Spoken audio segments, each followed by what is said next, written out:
Olá, e bem-vindo às Crônicas Romanas, uma história de Roma em português. Episódio 3: Numa, Hostílio e Anco, religião, guerra e a saída para o Mediterrâneo. Na semana passada, vimos como Rômulo fundou a cidade, organizou o primeiro exército, criou o Senado e incorporou a comunidade sabina, que agora compunha metade do Senado e da cidade. Assim fazendo, Rômulo construiu uma das duas vigas mestras que sustentariam a civilização romana, a viga do militarismo. Ficou então para o segundo rei a responsabilidade de organizar a segunda viga mestra, que seria a religião. Os romanos sempre foram muito religiosos e supersticiosos. Segundo as lendas romanas, eles tiveram 7 reis, algo impossível, dado o tempo entre a fundação da cidade, em 753 a.C., e a República Romana, fundada em 505, ou seja, 7 reis para 250 anos, fazendo uma média de 35 anos de reinado, algo que não foi alcançado nem no auge do Império. Então, esses 7 reis representam talvez dinastias ou representam ideias. A primeira ideia de Rômulo seria a ideia do espírito guerreiro. Ocorre que com o desaparecimento do Rômulo, seja como um rei subindo para os céus ou como uma vítima dos senadores, a cidade ficou sem rei, já que Rômulo não teve filho. Isso criou o primeiro período entre reis, que em latim ele chamava de interregno e que nos deu a palavra em português, interregno.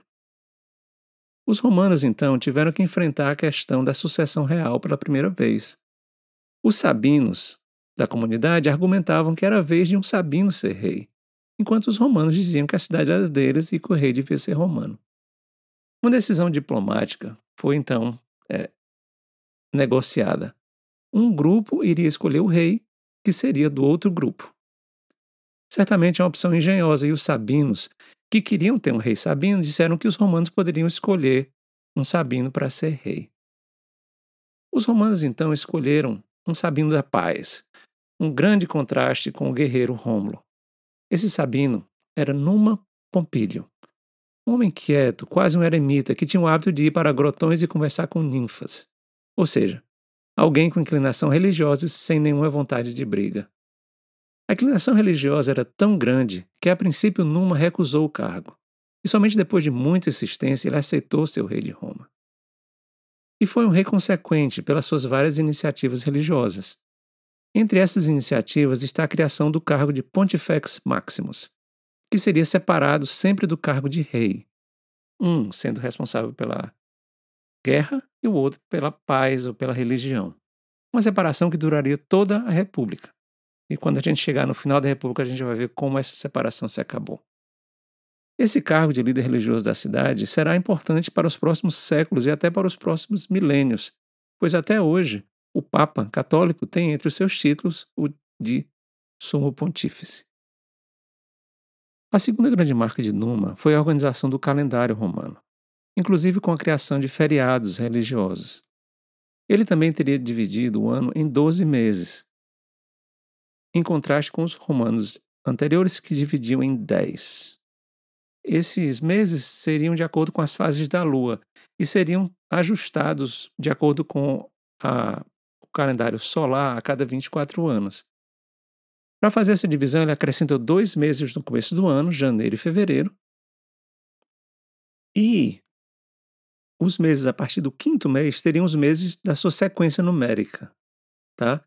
Donde temos até hoje o mês de setembro, outubro, novembro e dezembro, que eram respectivamente o sétimo, oitavo, nono e o 10º mês do ano romano, que começava em março, que era o mês dado em homenagem ao deus da guerra, Marte. Quando chegarmos à época da queda da República, vamos entender como os nomes dos meses julho e agosto, como eles ganharam esses nomes, mas ainda estamos 700 anos antes dessa confusão. Outras contribuições de Numa incluem a importação da tradição das virgens vestais, né, que vão ter um papel importante nas práticas religiosas romanas, e a criação do chamado Templo de Janus.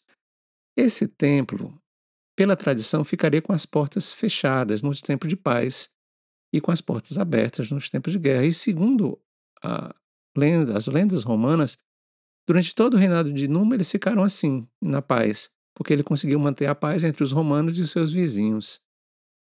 Ocorre que o próximo rei iria abrir essas portas, como a gente vai ver em breve, e elas só ficariam fechadas pelos próximos 700 anos por duas vezes, em duas ocasiões, uma depois da Primeira Guerra Púnica, com Cartago, e a segunda vez depois da Batalha de Actium, onde Augusto derrotou Marco Antônio. Chegaremos lá em algum tempo.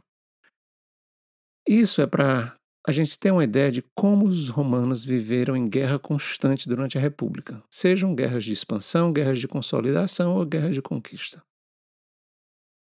O pensador italiano Niccolo Maquiavel considerava o Numa, por ter introduzido a religião, tão importante quanto o Rômulo, que teria introduzido o caráter marcial.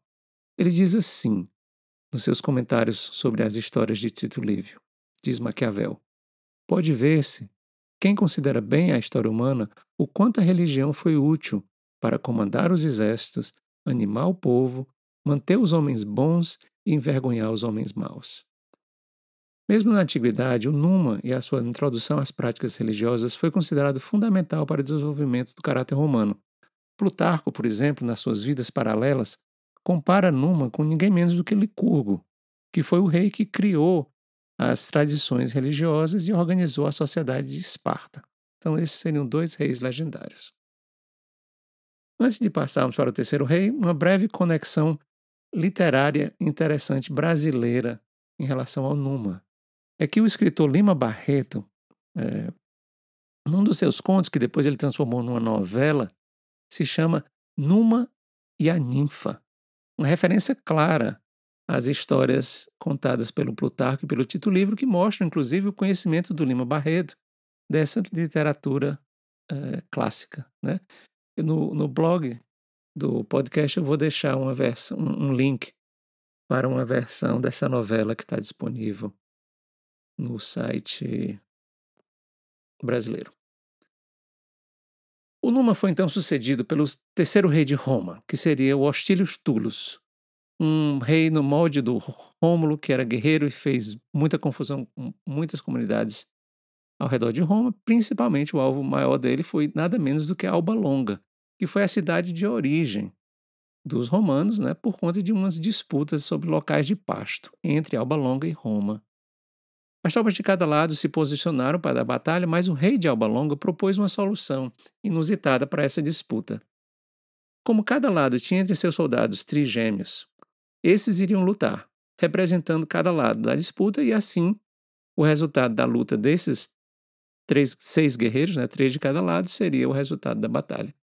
O Hostílio Tullus aceitou a proposta, porque todos naquela época sabiam que ali ao norte deles estavam os etruscos, que estavam esperando para atacar os romanos, as comunidades latinas, assim que elas ficassem enfraquecidas por disputas internas.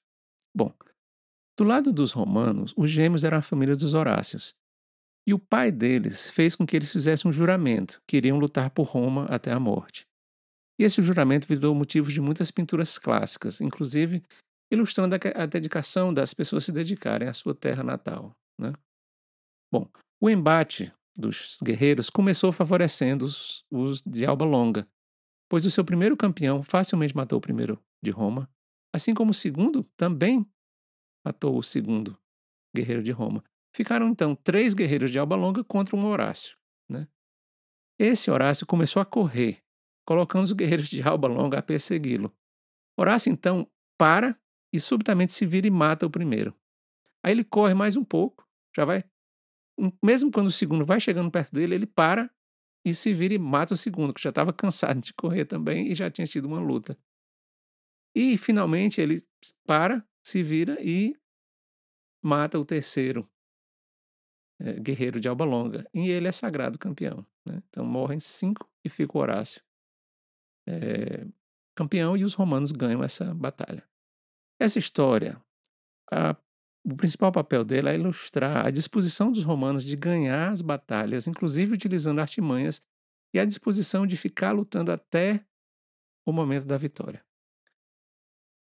Os próprios romanos adicionaram então um final ainda mais trágico para essa história, que é quando eles voltam para Roma celebrando a vitória do Horácio, o pai deles, imagine, ele já tinha perdido dois filhos neste dia, Quando ele chega e diz para a filha dele que o Horácio tinha matado os outros 3 representantes de Alba Longa, ela, essa jovem, começa a chorar, porque ela era noiva de um dos guerreiros de Alba Longa, que tinha sido morto pelo irmão, né. Quando o pai vê isso, ele mata a jovem. E segundo o Tito Livio, ele teria dito o seguinte: assim seja com essas mulheres que ficam chorando pelos seus esposos, esquecendo seus irmãos que morreram, esquecendo aquele que sobreviveu e esquecendo a sua terra natal. Assim devem morrer todas as mulheres romanas que colocarem luto pelos inimigos.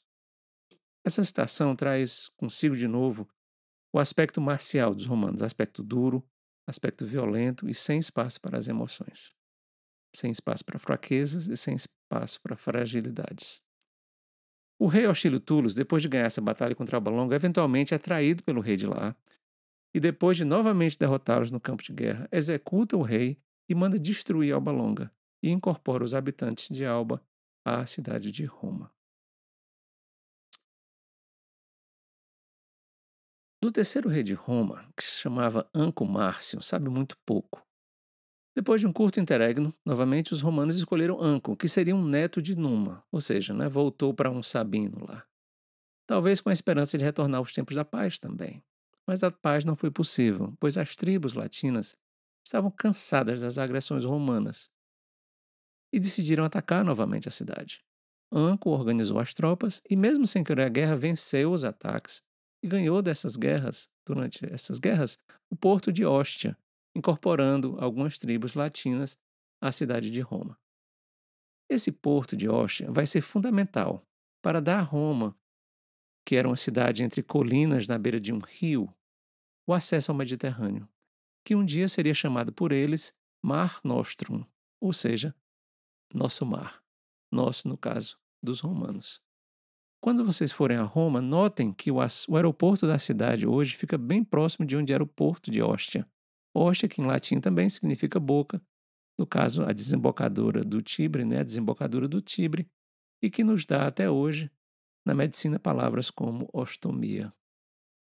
Na próxima semana, falaremos sobre os últimos 3 reis de Roma, a chamada dinastia dos Tarquínios, e de como os romanos se livraram do seu último rei, jurando jamais aceitar soberanos e criando a república, que iria conquistar a região, a Itália e depois todo o mundo conhecido. A gente se